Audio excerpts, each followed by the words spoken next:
Years ago, it was widely assumed that the vast majority of brain development takes place in the first few years of life. Back then, 15 years ago, we didn't have the ability to look inside the living human brain and track development across the lifespan. In the past decade or so, mainly due to advances in brain imaging technology such as magnetic resonance imaging or MRI, neuroscientists have started to look inside the living human brain of all ages and to track changes in brain structure and brain function. So we use structural MRI, if you like, to take a snapshot, a photograph at really high resolution of the inside of the living human brain. And we can ask questions like, how much grey matter does the brain contain, and how does that change with age?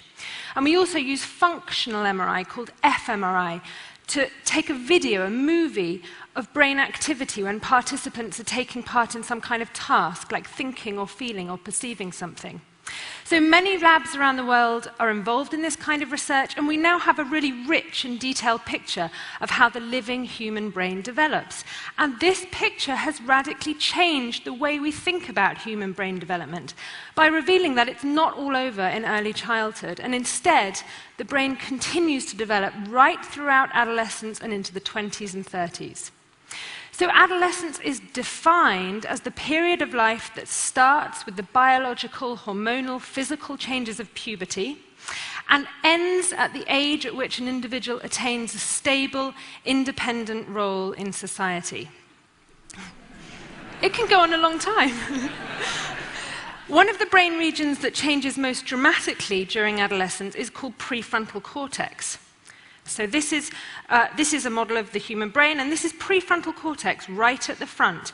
Prefrontal cortex is an interesting brain area. It's proportionally much bigger in humans than in any other species, and it's involved in a whole range of high-level cognitive functions, things like decision-making, planning what you're going to do tomorrow or next week or next year, inhibiting inappropriate behavior, so stopping yourself saying something really rude or doing something really stupid.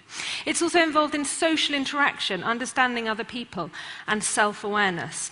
So MRI studies looking at the development of this region have shown that it really undergoes dramatic development during the period of adolescence. So if you look at grey matter volume, for example, grey matter volume across age, from age 4 to 22 years, increases during childhood, which is what you can see on this graph. It peaks in early adolescence. The arrows indicate peak grey matter volume in prefrontal cortex.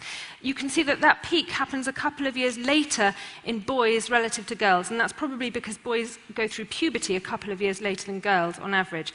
And then during adolescence, there's a significant decline in grey matter volume in prefrontal cortex. Now that might sound bad, but actually this is a really important developmental process because grey matter contains cell bodies and connections between cells, the synapses. And this decline in grey matter volume during prefrontal cortex